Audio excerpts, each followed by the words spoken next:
Bam, bam, bam, bam.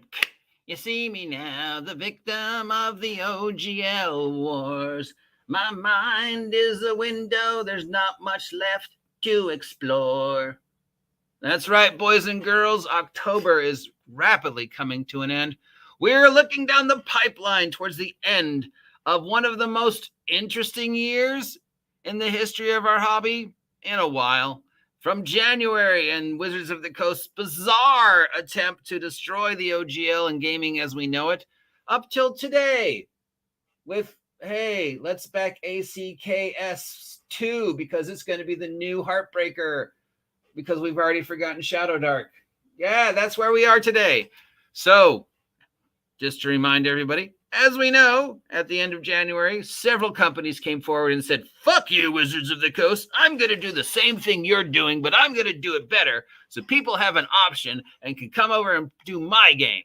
And so we were expecting a huge bunch of like OGL heartbreakers and things to come along and punch through the glass ceiling. We were all going to unite behind one game, and that was going to be the game that was going to be the contender for 2024 D&D.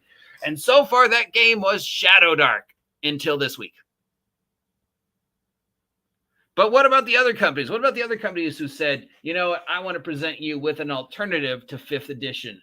I want to present you with an open 5th edition source so you can continue to make stuff 5e adjacent without dealing with Wizards of the Coast nonsense. Several companies came forward and said they would do that. As of today, only two have actual physical content in our hands that we can use to supply us with a viable alternative to the 5e mess if you still want to make 5e stuff.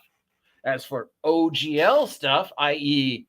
games that aren't 5th edition adjacent, but are adjacent to, I don't know what we call it anymore, old school D&D. So 1st through 3.5, technically 4th, though I'm still not sure, but definitely not 5th yet. So if you want to make stuff for other games, who came forward and really stood up and said, yes, look at me? Well, Shadowdark, Kelsey came forward and said, you know what, I've been working on this for 5 years.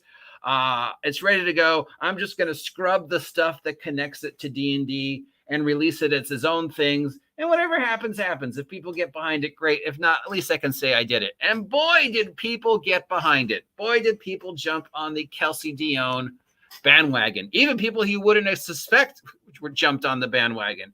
I mean, even Scott Garrity was saying nice things about her for about 20 minutes. And then about 2 weeks later, people turned on her. Hypocrites, even the ones that were like, oh, we fucking love you, were now like, I fucking hate you, Kelsey Dion. And Kelsey was like, whatever. I'm still here. I'm still playing D&D. I got my game. I'm making money. And then about 2 weeks after that, people were like, I'm sorry that I said bad things about you, Kelsey. We're back to talking about how good Shadowdark is. And that lasted for a while. Shadowdark was able to run with it for a while because none of the other people who said they were going to do things really did anything until now. I mean, yeah, Greg Gillespie announced he was releasing his OSR OGL D20 Heartbreaker, but that didn't really get a lot of press. Then, of course, we have Black Flag and Levelup5E. They were both companies who came forward and said, hey, we're going to make our 5e retro clone system available. Now, Levelup5E has been like around for a while. They've been around since about the same time Tasha's and Pathfinder 2nd Edition came out. In fact, they were a direct result of the nonsense of Tasha's, as was Pathfinder 2nd Edition. And so they've been around for a while. They are, as I keep saying, my Chad Gable, my people's hero. They're just the workhorse. They've been making stuff. They avoided the whole 5e OGL January panic. And finally, they have released their SRD almost 2-3 years later. Now, their SRD is kind of a mess, but they do have the compiled documents here. So if you want to be able to release stuff for Levelup5E or 5e adjacent stuff, like the stuff Cobalt does. I mean, there's plenty of people out there who make 5e stuff that aren't making it for Wizards. So you can make 5e stuff and not deal directly with Wizards. Cobalt's been doing it since day one. There's a lot of other companies These guys have been doing it for at least 3 years that I can think of, whenever Tasha's came out, if not longer. I don't remember, and I'm too lazy to check it up. But I know they've been around for a while. So they're like, hey, here's our system reference document. You can make stuff for our game, or you could make stuff that is 5e adjacent and use our SRD. So they came out with theirs, bam, right before the year ends, just in time. Then we've got, of course, Project Black Flag and Tales from the Valiant. And now it appears that they are two separate things. So we've got the Project Black Flag reference document, which is the generic SRD that lets you make stuff, the same stuff that Cobalt is making. So this is probably your best bet if you want to make 5e adjacent stuff like Cobalt's been making, because Cobalt has been making, I'm probably saying that wrong, I think. Cobalt has been making stuff for 5e since day one. I mean, these guys have been, and they didn't have any trouble to the beginning of this year. So this reference document would let you do what they've been doing. And it would also let you do stuff for non-5e, because it is basically is protected by the ORC. So this is our first tangible product that is using the ORC, which I guess means either they're saying, we're tired of waiting to be told, because chances are it's already been okayed, or yeah, it's been okayed and Paizo just forgot to tell anybody, or you're too lazy to look, but yeah, it's been okayed. So I don't know. I'm too lazy to look. But they released it. It falls into the ORC. It also technically falls under the 5e open Creative Commons C thing. The 5e 5.1 Creative Commons open source document that Wizards released in February. And how is it they can do this? How is it now that I could use the Project Black Flag reference document to make stuff for 5e, to make stuff for 5e adjacent, or to make OGL stuff? Well, that's because Wizards released the creative content under the wrong one. It's like, you had two choices. We can release it under the right one, or we can release under the one that doesn't do what we wanted to do. I don't know. Pick one at random, Steve. That one. Why? Because it's prettier. Okay. So yeah, the 5.1 SRD Creative Commons is not the Creative Commons they should have released it under if they wanted it to do what they claim they wanted to do.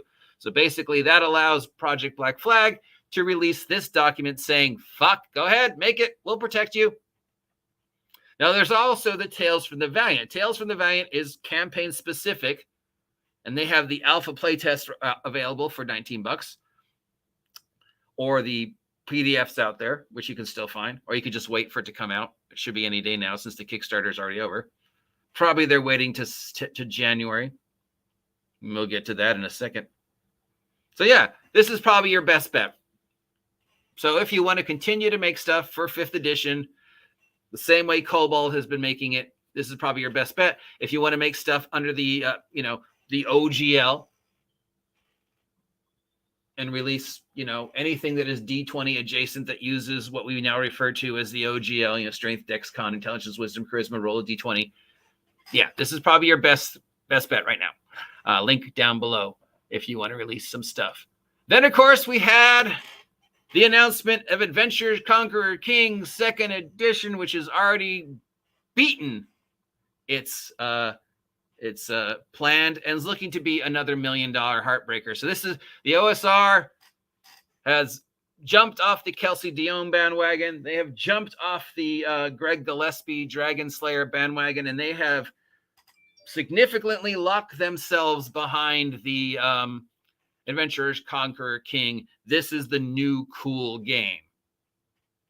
I mean, I remember when Castles and Crusades was the new cool game everybody had to buy, even though it was out for a while, and it was the legitimate successor to Gygax. And this is the game I want to play that allows me to play D&D the way I want to play D&D. Well, now it's Adventurers Conqueror King 2nd edition. It's like 1,000 pages. It supposedly does everything you've wanted a D20 Dungeons and Dragons retro clone to do, from single individual play all the way up to campaign play. It's got hundreds of tables.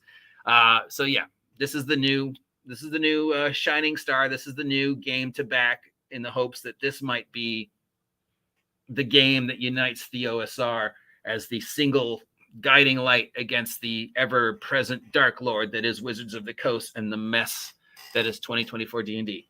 Now, I don't know if we need to worry about 2024 D&D as much as we were, because the way Wizards is handling it feels a lot like, well, pretty typical for Wizards, in that it's lazy, it's half-assed, it's counterproductive. They're constantly contradicting each other. Nothing they're saying makes sense. They'll make a statement, and then 48 hours later, they'll make a different statement that seems to make the previous statement totally pointless. They'll release something, and then they'll say, oh, wait, ignore that. We're releasing something different. So, and we will have that coming up in a separate vlog, because I don't want to waste too much of your time. So if you are an OSR, OGL, old school person, it appears Adventure Conqueror King is the Kickstarter to back. It's the new Shadowdark going into 2024. Who knows what will happen from it? The PDF costs $50. And I have had people explain to me why I had to get this game. And these are the same people who explained to me why I had to get Castles and Crusades. And they told me all the things it did. And my response was, yeah, but I already have that. I already have all that. So all this does is compile a bunch of things in one book that I already have. Well, it does campaign building. Yeah, I've already got a campaign building book. I've got several campaign building books, including Kingmaker, which is still one of the best. It does single individual play and multiplayer, but it does. Yeah, great. It's a great BX D20 OGL D&D retro clone to get behind, to emulate a style of play that we think used to exist back in the 70s and 80s and early 90s. $50 for a PDF of stuff I already have, $70 for a solid book of stuff I already have that I will probably never use, for me seems pointless. And all the people who came to me and said, you had to get this because of this, are the same people who said to me, well, you have to get Castles and Crusades. And I jumped on the Castles and Crusades bandwagon. I was one of the same people who were like, yeah, it's the legacy of Gygax, even though that's been proven to me that was incorrect. And you know how many times I have played Castles and Crusades since I had to buy it? 8, maybe 8 times. The only consistent retro clone I have played is Aaron the Pendantic's year-long DCC game. That's it. I mean, and Dungeon Crawl Classes is still my favorite. Now, I don't want to turn you guys off from Adventure Conqueror King.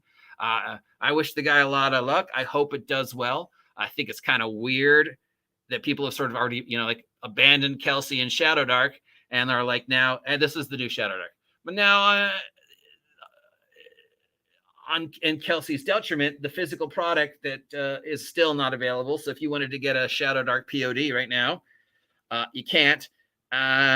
Kelsey seems to be supporting second-party producers to make stuff for Shadowdark. I don't know if she's working on anything right now. I hope she is. We'll probably try and get in touch with her after the new year to see what her plans are.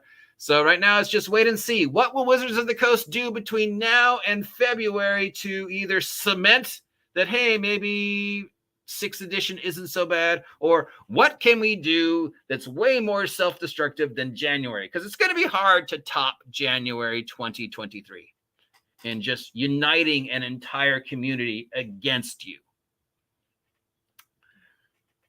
But it's Wizards of the Coast, so let's wait and see. So right now, the way things stand is, well, Matt Colville's working on something. People are very excited about it. But from everything we've heard and seen, it's feeling sort of more like a 4E retro clone than a 5E retro clone, which if Matt Colville could fix the things that were wrong with 4E and represent it in a way that's actually palatable, that could be awesome. We've got Levelup5E Advanced, which has been around for at least 3 years.